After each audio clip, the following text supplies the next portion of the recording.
Ja, das Internet bedeutet für mich, ich chatte eigentlich ziemlich viel. Wir schreiben eigentlich fast jeden Nachmittag miteinander. Wir reden dann so über, keine Ahnung, alles Mögliche halt.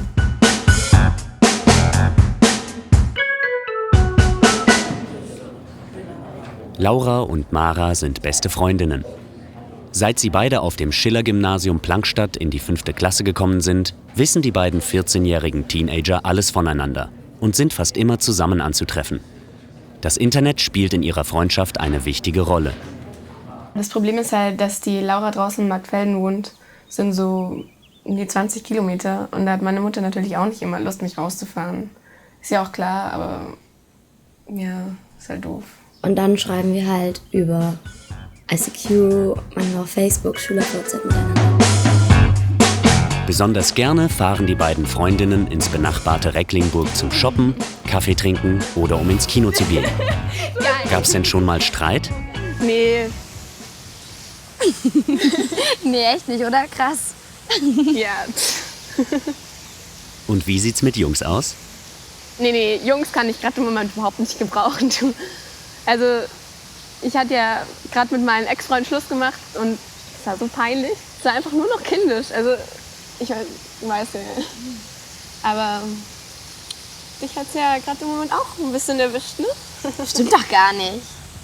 Was laberst du überhaupt? Oh, wird da jemand droht? Nein, gar nicht.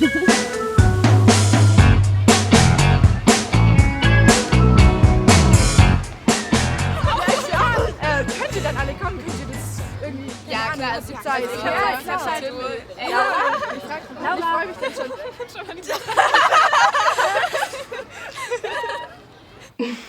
Ja, der Lars. Auf den steht die Laura ja total. Ihre Freizeit verbringen die beiden Mädchen gerne mit ihren Cliquen. Natürlich dürfen hier auch die Jungs nicht fehlen. Mara ist fest davon überzeugt, dass sich ihre Freundin in den gut aussehenden Lars verliebt hat. Scheiße.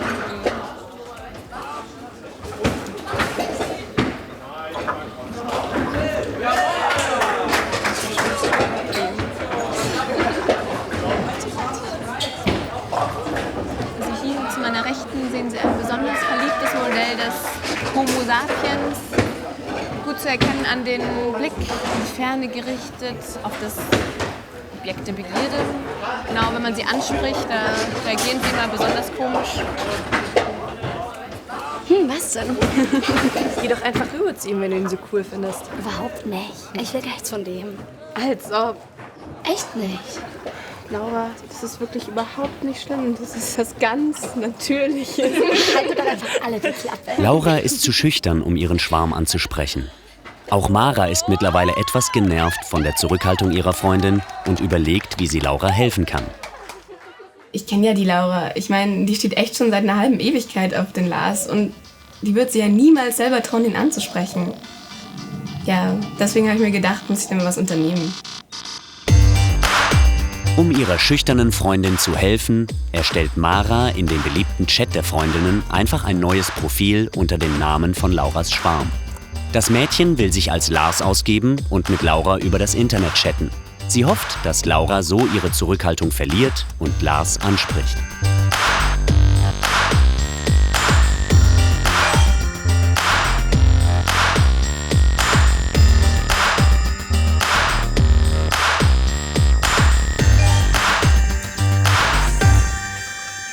Also klappt doch. Ja, das hat echt super funktioniert.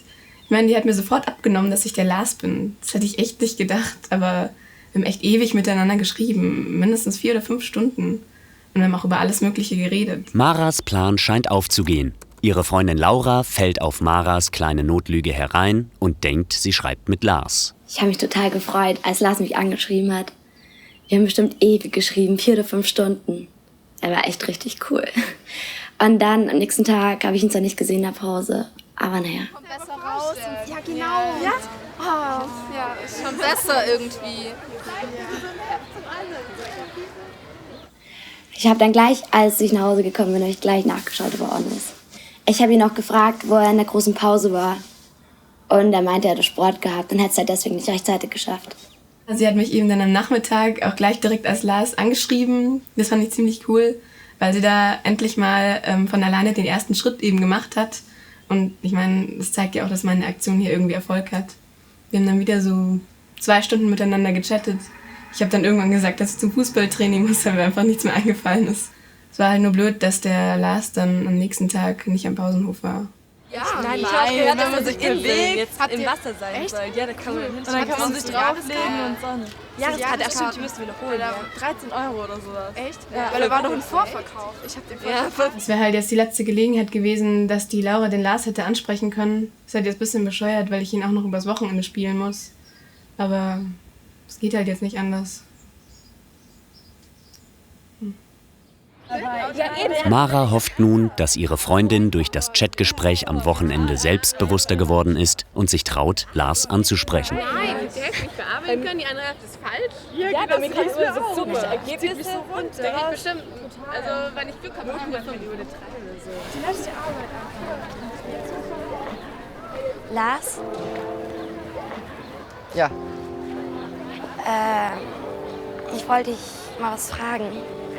ja, du wolltest mich was fragen. Also, hast du vielleicht Lust, mit mir ins Kino zu gehen? Hey, nimm das jetzt nicht persönlich, okay? Aber du bist echt eine der Letzten, mit der ich ins Kino gehen würde. Aber Hey, du bist einfach nicht mein Typ, okay? Tut mir leid. wir haben doch die ganzen letzten Tage geschrieben und Was haben wir? Natürlich war mir klar, dass Laura auf mich steht. Ich meine, das war ja nicht zu übersehen. Aber es hat schon krass genervt. Ständig hat sie mir hinterhergeschaut. Ja, und dann sind wir in der Pause einfach woanders hingegangen. Und dann steht die da plötzlich vor mir und fragt, ob ich Bock auf ein Date hätte. Tja, dann habe ich einfach mal die Wahrheit gesagt. Und habe damit gehofft, dass sie es dann endlich checkt. Aber habe ich halt eben falsch gedacht. du hast geschrieben, dass du mich cool findest und dass wir uns in meiner Pause treffen sollten. Das hast du gestern geschrieben. Und am Samstag und die Tage davor. Du hast mir so viele Dinge von dir erzählt. Dass du gern Fußball spielst, wo du im Urlaub warst, wie deine Geschwister heißen und was du sonst noch so magst.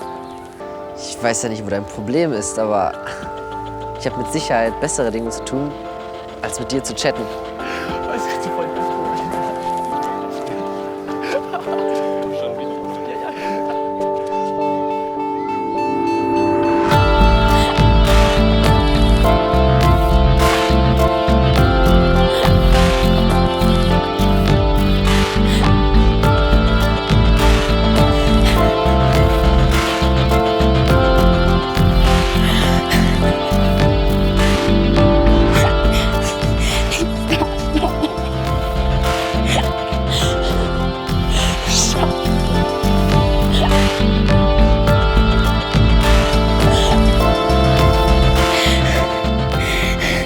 Die letzten Tage miteinander geschrieben. Wirklich.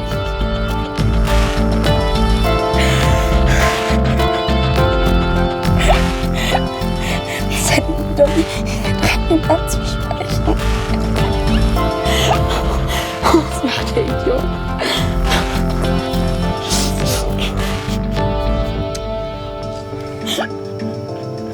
Ich glaube, ich habe ganz großen Mist gebaut. Machst du das? Ich habe versucht, dir zu helfen. Was? Ich habe ja gesehen, dass du so auf ihn stehst und so. Und du hast ja nicht getraut, dich ihn anzusprechen. Und dann habe ich halt einfach dann einen Account halt erstellt und unter seinem Namen mit dir gechattet, damit du dich ja endlich traust, ihn anzusprechen. Das ist nicht dein Ernst. Das ist nicht dein Ernst. Ich wollte dir nur helfen. Das hast du nicht wirklich getan. Ich wollte dir nur helfen. Ich wusste nicht, dass der so reagiert. Verpiss dich. Verpiss dich. Hau ab. Ich will dich nicht mehr sehen. Verpiss dich. Verpiss dich.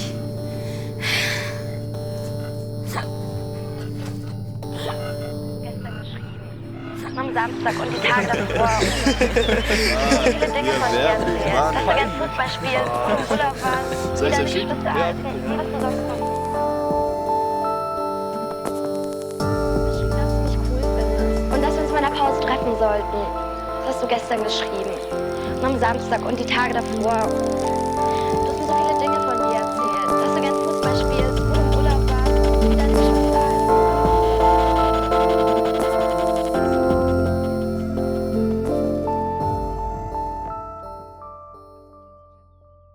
Laura war seit dem Ereignis mit Lars nicht mehr in der Schule. Auch sie hat mitbekommen, dass ein Video im Internet kursiert. Sie hat ihren Eltern davon erzählt und die haben sofort einen Termin mit ihrem Anwalt vereinbart. Mittlerweile ist das Video aus dem Internet entfernt worden. Der Freund von Lars, der das Video von Laura erstellt hat, muss sich nun dafür verantworten.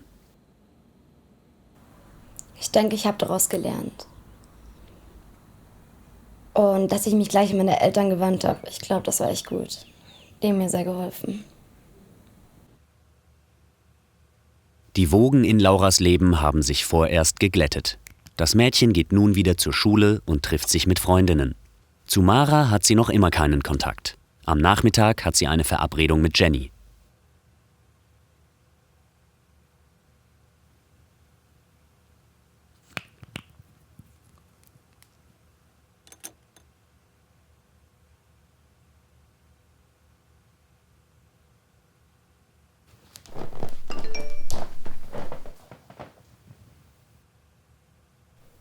Es tut mir leid, ehrlich. Können wir bitte reden?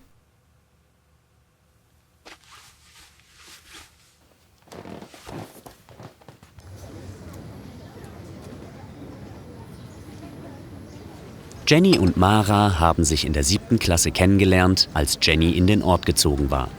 Schnell ist klar geworden, dass Jenny eine tiefe Abneigung gegen Mara hat.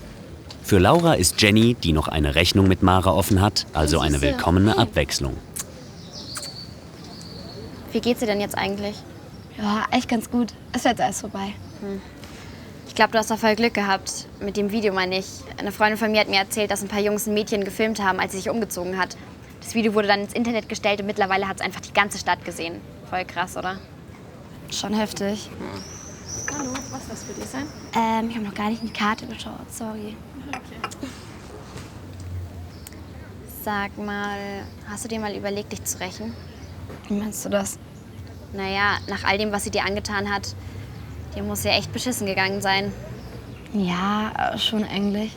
Also wenn meine beste Freundin sowas gemacht hätte, dann würde ich die sowas von fertig machen. Naja, so schlimm war es jetzt auch wieder nicht. Nicht so schlimm. Mädchen, die hat dich vor der ganzen Schule bloßgestellt. Vor dem coolsten Jungen der Schule. Soll ich weitermachen?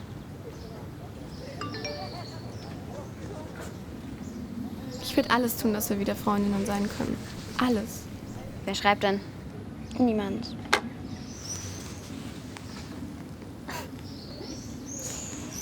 Na also, ich habe da eine Idee. Wir haben doch morgen alle zusammen Sport. Ja und?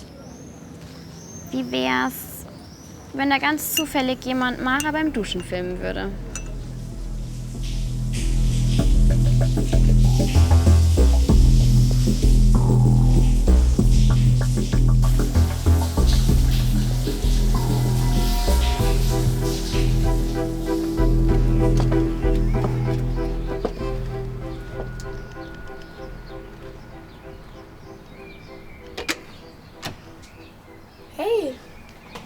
Hey, können wir kurz mit dir reden?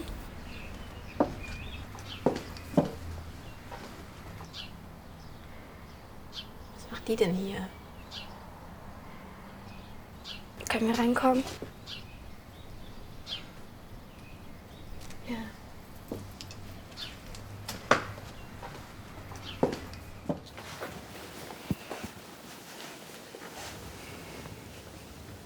Also reden wir. Okay. Ich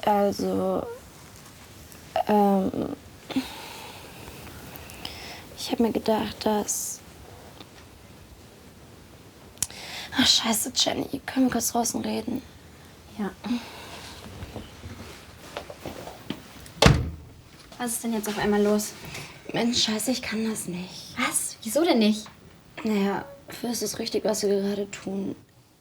Richtig? Hey, erinnerst du dich an die letzten Wochen, wie beschissen es dir ging? Wie dich alle ausgelacht haben? Wie Lars dich vor versammelter Mannschaft bloßgestellt hat? Und die einzigste Person, die schuld daran ist, sitzt da drinnen.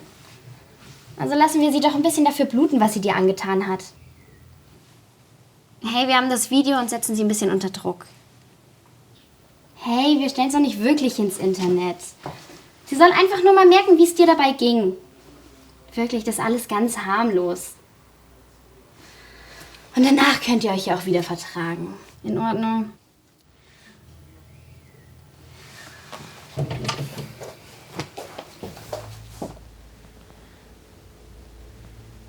Also, du hast geschrieben, dass du alles für unsere Freundschaft tun würdest.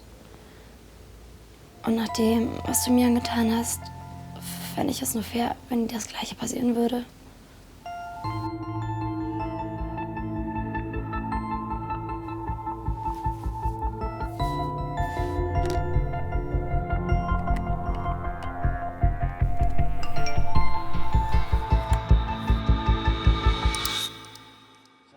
Sehr aufgeregt. Sie möchte Michael mit einer zweiten Hochzeit an Bord überraschen und weiß nicht, wie er reagieren wird. Wir haben eine sehr vertraute Beziehung zueinander und von daher denke ich, dass ich ihn gut kenne und dass er sich darüber freuen wird. Wir müssen selbstverständlich versuchen, mit den Eltern ins Gespräch zu kommen, in ein vertieftes Gespräch zu kommen.